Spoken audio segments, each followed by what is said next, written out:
Good evening. Welcome to North Andover CAM's special annual meeting of members. We're going to have a shortened agenda this year, just because, mainly because we have to make sure that we get our annual meeting in so that we can submit our filings into the state, reporting in our board of directors and whatnot. So I'll let Pete introduce the rest. Yep. My name is Peter Bayless, and I'm Randy. And we are opening the meeting. Want to welcome you all. We have a quorum here tonight. And I've been here for about 6 years. Randy's been here for 7. We have a couple board members who weren't able to make it today. And we're welcoming a new board member today, Stan Limpert, is in the audience. He replacing Steve Denorio, who's going on to new endeavors. Steve actually brought me on here about 7 years ago. I used to videotape my son's band up on the stage during halftime in the football game. And I have my little Sony Handycam. I have a big camera outfit, all set up, and I just take the camera and film for about 20 minutes and go home and throw it on YouTube. And I'm done. I put it in my pocket and I go home. And the next thing I knew, I was on the board here for CAM, so I've been here for 6 years. So it was good to have Steve here, and good to have Dan to take over. So thank you very much. We want to thank Steve for his 11 years Yep. of service, Steve D'Onofrio, and his 7 years as board president. Like Pete said, he's going on to other endeavors now. So we want to thank him for all his service. Yep. Not in attendance tonight, could not make it, was Steve Ventry from Low 5 Bank. He's our current treasurer. And Mike Grant, who's the superintendent appointee to our board. But as we have a quorum of members, as a meeting of members, we just want to give a quick update on the year. The treasurer, Steve Ventry, is not here, so he asked me to present at least the numbers. There, we do have handouts here so that you have them. Just quickly for your benefit, total revenues came in. I don't have my other sheet. Total revenues came in at $399,779. The bulk of that is franchise fees from Comcast and Verizon, as well as a capital grant. Capital grant comes in at about $26,000 from, who's that? That's Comcast. And in the year 2017, we were only receiving capital money from Comcast. Now that in 2018, the Verizon contract was renewed, we are now receiving quarterly capital from Verizon as well. But we'll report that in next year's meeting. Total expenses on the year are $377,144, and that's all operating expenses is throughout the year of 2017. I know we're at the tail end of 2018, but we're reporting on the 2017 numbers. In 2017, we were still receiving 2.7% of the PEG fee, the gross annual revenue of the cable companies here in town. With the successful renegotiation of the Verizon contract, we will now be receiving 4% of the cable company's gross annual revenue, which is a great boost for our organization and the value that we bring back to the community. And again, these numbers are independently reviewed by Anstis and Company, PC. So those are the year-end numbers as reviewed and adjusted by them. And again, those reports are submitted to the state websites, the Attorney General's office, so all our filings are open to the public.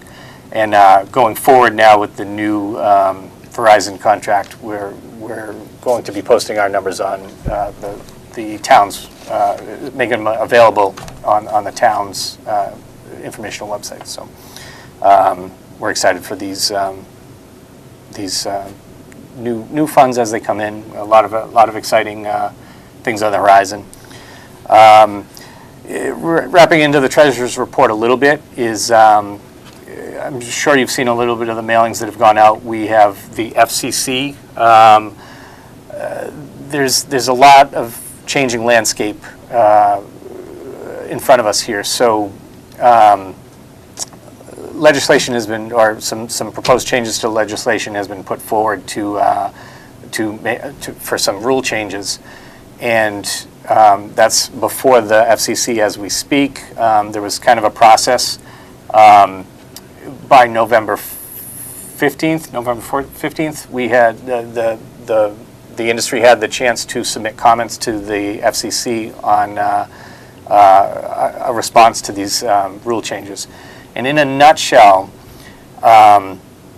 what these rule changes represent to community television as it exists is the major proposal is that the PEG fee that I just explained, the 4% of gross annual revenue, there's kind of a max that's allowable of 5% that municipalities can negotiate for the purpose of community television.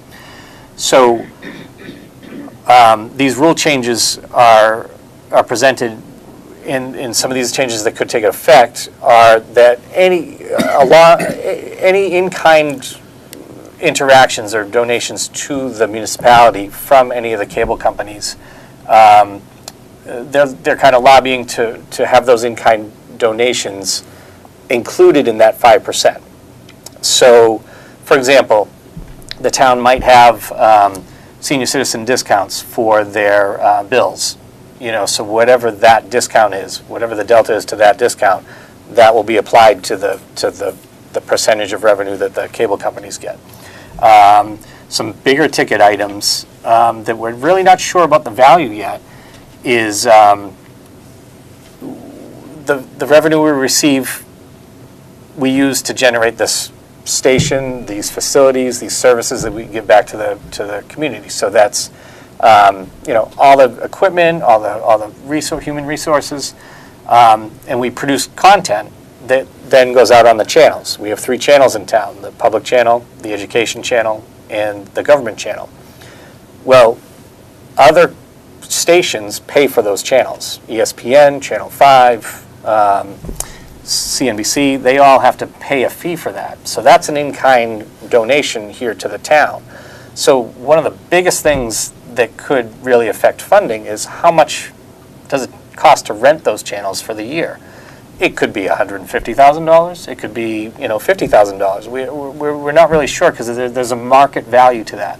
So obviously New York City's channels are going to be a lot more of they're going to yield a lot more of a premium, a higher premium than North Andover or Boxford or other towns that have lower subscribers. So so you can imagine if we have a total revenue of close to $400,000, and all of a sudden $150,000 has to go back to or gets taken away from that to pay for the use of those channels. That's a big hit for any station, and it's been confirmed from as far as I've been told through our industry. If a town negotiates 4%, that in-kind donation is deducted from the 4%, not the possible 5%. So if there's another town that has 2%, it's being deducted from the 2%. So you can see how that really impacts the communities fast. And from how it was explained to me, in a worst case scenario, if the revenue from a small town with a low subscriber count doesn't even equal the cost of the premium for those channels. So let's say a channel only brings in $100,000 of revenue, and those channels are still deemed at $150,000 for rental, then the municipality would possibly be on the hook to make up the difference, but it doesn't really matter at that point because there's no money to run the station. so there's no content being driven and whatnot. So, those are examples. Those aren't, we don't have the monetary value of those channels yet. So, I can't say that that's how it's going to be in North Andover, and I'm not trying to imply that at all. But the best, the firmest information I've gotten from the Alliance for Community Media and all the resources that are lobbying for us at the federal level is we think the best case scenario of if this passes and is enacted, we would be looking at a 33% cut in revenue. And that's the best case scenario based on the metrics that they were playing with. Again, we just don't know what the market value of those channels are, and or whatever else would be deemed in kind. So that's, again, I'm just kind of pulling two simple things of this, and two different things of the different ends of the spectrum. Senior citizen discounts, which really, in the grand scheme of these numbers, is probably pennies, whereas those channels would be probably the higher end of the in-kind donations that could really impact the revenue for the station.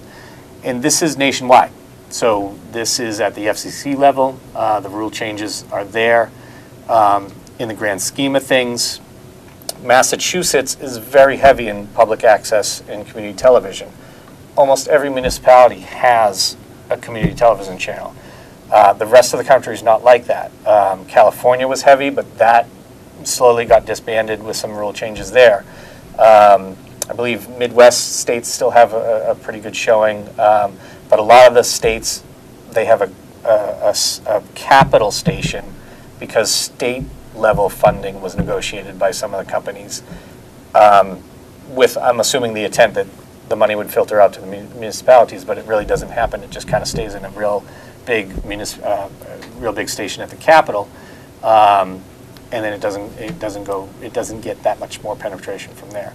So when you're talking about lobbying against the FCC, if you have 6 states that look like Massachusetts versus the rest of the states to the FCC, that's not a big driver for the FCC to move. So we fully anticipate that these rule changes are going to get passed. And a lot of the letters that we sent during the comment period, and then in December 15th, there was a reply stage to that submittal. And now we're past that, and we're just kind of waiting for the ruling to happen.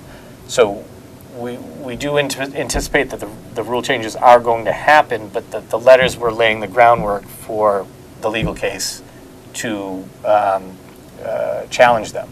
So in that respect, they're hoping to stay the rule changes while the legal process goes on. So, will we see any? And this decision should come through by January. So this is like a real fast transaction, and huge thanks to the town and the selectmen. They rallied behind it, and they got letters out. I know the town sent out a formal letter. I believe some of the selectmen and other legislators sent out individual letters. I believe the board sent their letters. The station sent their letters. So again, just laying the groundwork for cause to how much effect these rule changes are going to make. So we are, we're hoping that the rule changes are stayed, I believe is the right language, while the process goes on. And, legal process can go on for a few years. So the direct impact, hopefully, is not going to be realized right away in our community, which gives us time to, really start, which our industry has already done just with cord cutters and over-the-top devices with Netflix and whatnot. We're all worried about where's the funding going. We reported last year's annual meeting about cord cutters and over-the-top devices.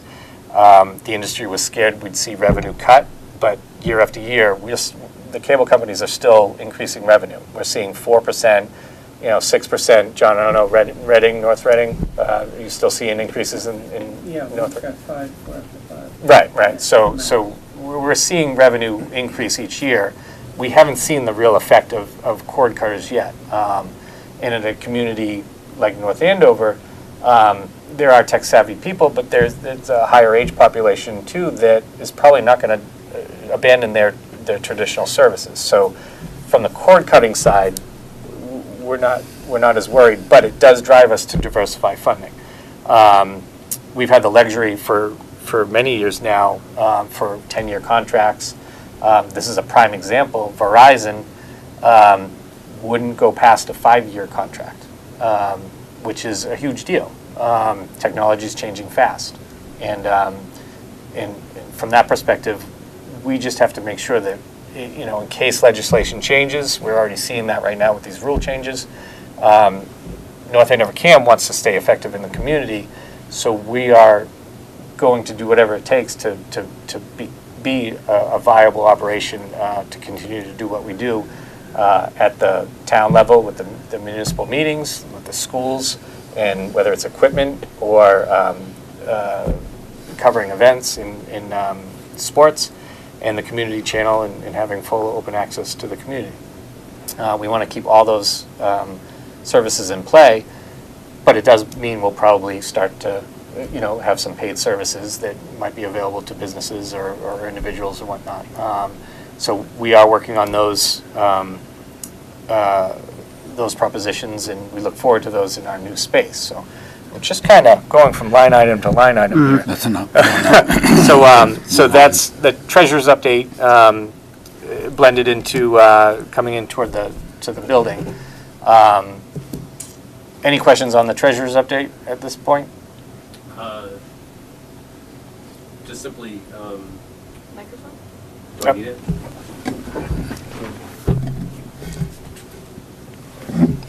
Suppose I should introduce myself. My name is Mike. I work for Discovery Communications. Well, I guess there's 497 channels there. It's not just the Discovery Channel. But just out of curiosity, one, do you get to tell Verizon, Comcast, do they give you the ratings? Do you get to tell them what you think the value of those channels are? Because I know we would. Like, we don't pay them. They pay us. Right. So, obviously, we're Discovery. We have bigger ratings. That doesn't matter. Do we get to turn around and say, hey, Verizon, let's be fair. This channel isn't worth what you think it is. You have 1,000 channels in terms of bandwidth. Can we turn around and negotiate it, or is that not part of the deal? We haven't even seen that far into the discussion Right, yet. so that's But it's a stance we want to be in. Right. And proving our value is what I'm here to do. What we're here to do is prove the value of the company to the community and lay the groundwork for that stuff. And then secondly, and I don't know if this is part of it, but just to sort of throw it out there, are you looking at possibly calling cord cutters is a big problem for us, for sure. Looking at doing digital only, we'll call it channels, i.e. I tune in on my computer as opposed to, and I don't know if we do that. I don't think we do that today, but maybe we do, and I'm just stupid. Right. So here we stream the ed and the gov channels. We do have plans in the new building to have all three streaming. At the Cable Advisory Committee the other night, we were throwing ideas around, and I've said this for years. With all the challenges that Comcast and Verizon have, the one thing that they do have that other places don't have is us. Like, what if we almost promise not to stream on our own, and that you can only get our local channels through them, and then that can drive more customers to them. So I still want to push that to some degree, and I know that we're not that fancy to the big companies, but that's a value that they couldn't get anywhere else if we all kind of lock into. Maybe that's part of the next contract. We promise not to stream, and we'll only stream through the cable providers or something like that. And then, so negotiations there. And we would love any input, and I'm sure there'll be focus groups and all kinds of stuff going forward. I know our Cable Advisory Committee is really willing to team up with other communities and kind of band together and see how much impact we can make on a Fortune 500 company that's looking over us. Not at us. No, I get it. Right. Anything else? Thank you. So then, that's all I have for Steve's financial information. The building is going fantastic. We are.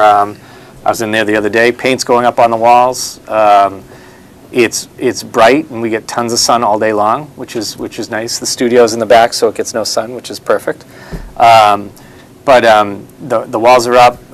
It looks like they're going to get some of their final inspections to seal up the ceiling, and then we can go in with our equipment, which is on order, and should be here in a timely fashion. So the month of January, we'll be probably putting all our gear together, and we're hoping that, mid-February to early March, we'll be able to move into the new place and start offering services from We'll there. have our big annual meeting at that time. Right. So again, With dinner. yep. So this is our functional meeting, but we do like celebrating with our members and giving our full annual report with all our stats, with membership and programming and the usage and the value back to the community, because that's important to us, and it's important to the community to know that information.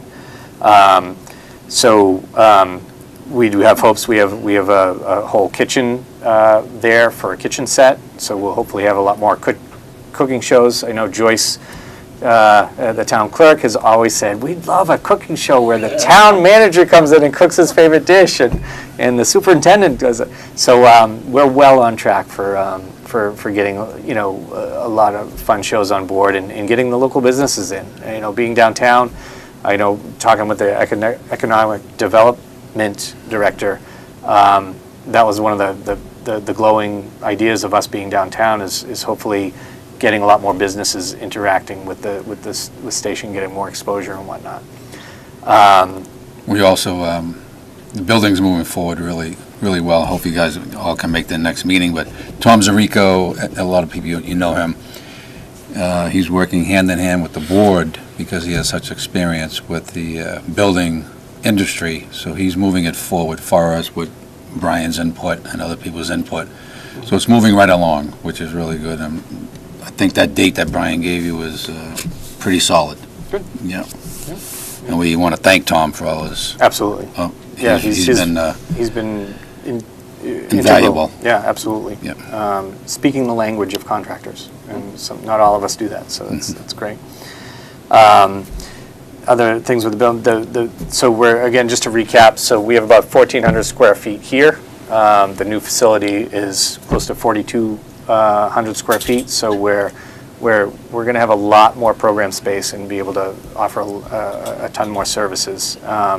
And it just opens the door to more diversified funding, because in this facility, if you're using this room, you're using about half of the resources of what we have. So in the other facility, if you're using the studio, you still have plenty of programming space where people could be editing or meeting or doing some production stuff. It'll enable more growth, having more space to spread out. So, Brian, could you also let the audience and our viewers know about how this facility right here will still be staying here? Yep. So we're leaving this, good point, we're leaving this space up and running so that they can still run classes.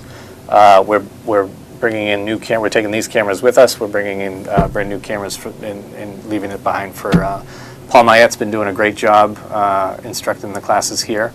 And the overall plan is to still have, some after-school office hours here so that we can run after-school workshops and whatnot. So you should still see our faces around in this building at the very least. But we do run high school workshops, middle school workshops, and elementary school workshops. So we'll figure out, the elementary schools are probably going to come to the new space, depending on, I know the bus, I don't think the bus is running anymore. There used to be a little route where the bus would connect the schools. So if that was in place, we might still, have the middle school here, but we'll get to that bridge we'll cross that bridge when we get to it. So yes, fully functional here, and we'll work within with the school and how it wants to operate it. But usually they do a lot of studio production, so they use these two rooms. It's evolved from year to year, so sometimes they've done field stuff and come back and edit, but they've edited on computers up in the labs up in the And hopefully academic wing. hopefully we can get a teacher or two to come down. Yep. And maybe teach a course here. Yep. It's a lot easier for the kid to come here than it is to go to the new building. So the one thing that, out of convenience for the high school kids, is they would do year-end projects here, and quite frankly, at the last minute. So they'd come in, knock on the door, hey, we got this project too. So hopefully that will still be supported either through the teacher, or if we're in constant communication, we can work out, systems that are in place that we can still support that type of stuff. But it's exciting. It's exciting, new horizons. I know I'll speak for the staff. We're ready, and we're almost too ready to just want to go to the next space. And you'll see as the next month comes through, I'm sure there's going to be a lot of boxes and equipment being delivered here, getting ready to be staged to go over there. So a lot of coordination that's going to happen in the near future with the class and any productions that are going on. We don't have a ton of space here. We want to make sure the equipment's secure and ready to be over and implemented right away. So, but it should be a 2 to 3 week period once the gear starts getting here. So, again, we're excited, and we can't wait to showcase the new space with the next meeting. So our next official annual meeting will be in April, but we'll still probably have a special annual meeting of the members once almost like a grand opening for the building. So we'll probably have two big meetings fairly close to each other. But we can't wait for it all. It's going to be great. That's all I have for building update. Any questions on the building? You all know where it is. Yep. Okay. It's it'll be There'll be plenty of parking spaces. there'll be closer parking spaces. Okay. That's for sure. Park right out front or in the back? Yep. And other than the construction vehicles that are there on a daily basis right now, that fill up the lot.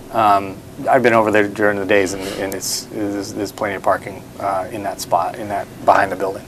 And we have. And the other businesses that are there during the day, Yep. most of them, so whatever they take up will be open at night when we're mostly doing. Right. The upstairs businesses are kind of onesie-twosie customers type of thing, so we're not competing with a lot of spaces. There's talk about a pharmacy going in on the ground level with a soda fountain, so old-fashioned soda fountain. So we have some plans for them when they get settled, and maybe do some news reports from there and whatnot. And next question, are we going to have plenty of storage space, like for some of our props? There'll be built-in storage, and more frequent storage can be, readily accessible, and we have some long-term storage space up above that we've allocated, so that'll be exciting. So when we want to pack the Christmas tree Seasonal up stuff. for a little while, we have a place to put that and not have to drive to the airport to go get that stuff, which is fine. So we might be having a big yard sale soon with all the stuff at the airport. Very exciting. Very exciting. It should be very comfortable. More than anything, I love the sunlight that comes streaming in there in those windows, and we left a lot of the windows open into the common areas so that we can shut down the light when we want to, but just a nice, open, friendly atmosphere. Just vibrant. It's exciting. I've worked in studios all my life, and quite frankly, it's usually in a black box, and so to be able to get near windows when you can, I think that's great. All right. But that's it. All right, so I think that's it for those two agenda items. I'll turn it over to you. All right, all we have left, it's a quick meeting, so all we have left is to elect in Randy Hart to be on the board, and we can vote now he is unopposed, and I'd like to make a motion to elect Randy Hart onto the board for another term. If one of the members somebody has to Yep. make it. If anybody here would like to make a motion Move to elect Randy Hart to the board. to elect Randy Hart on for another term. All right, and all those who say aye? Aye. Nay, and the ayes have it, and welcome aboard. Thank you. For another 3 years. That was quick. No big speech. If you'd like to speak, no speech. Okay, And I think and that's it. And that's, again, our abbreviated meeting. Thank you very much for coming out, because we needed our quorum. Our quorum was 5% of our membership, but of our active voting membership, which we had a count of 46. So we have more than 4 here, so more than 4.5 here. So that's all we needed to take care of this evening, and I appreciate it. Thank you very much. Finish the dessert on the way out. And there's dessert to Yep. take home. We have dessert. And more importantly, we're looking forward to the next celebratory meeting. Could I ask, how many members are there? The question is, how many members are there? Members, total members? Total members? I don't have the freshest numbers. We're usually up into the 180 to 200. Wow. We changed our bylaws a few years ago, so that cleaned up that only voting members were 18 and above. So right now, that are active members that are adults is 46, which usually we're up in the hundreds. So we're in between 2 databases right now. So we want to make sure that we've got the most current information. So the most current information was the 46. Is that We want to grow, and we have 46 was to, the right number? yeah, we do want to grow because we want to bring in some revenue, because now we're getting this space for free, but now we'll be paying for our space over there. Yeah, we have rents to pay and whatnot. So Are the donations that we get for paying for the new place, or donations. Can I give you the from microphone? companies, or? Irina, can I give you this? Thank you, just because we are live. Yeah, how Hold it up close. is the new place going to be funded? Donations from like vendors and the town? So the funding stays the same. We went over how we get our revenue from the cable companies, in the gross annual revenue of the cable companies. 5% So of that's the going to gross. be the main revenue? That's the main revenue, and we are looking to diversify our funding through partnerships with businesses in town, other potential down the road potential commercial endeavors. Do we go out? Do we produce videos for organizations? Do we cover different events for paid things? So it's a balancing act, and other stations have already engaged in this. You don't want to have the commercial venture interfere with the mission-based stuff, right? It's because our primary source of funding, $400,000 right now, is for us to provide community services to this community. So free access to the equipment, free access to the staff's time. Whereas if we develop a system where there's a commercial venture, we got to make sure that it's balanced properly so that a paid patron doesn't take the studio away from somebody at a regular time where they could use it for the community. So it's a balancing act in that perspective. So donations are always welcome. We love donations, but as far as partnerships with other organizations, there's underwriting that happens right now where businesses can sponsor a show or whatnot.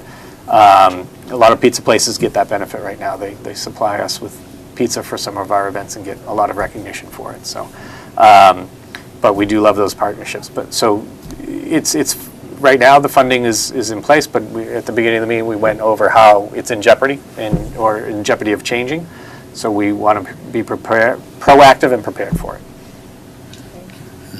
Very good.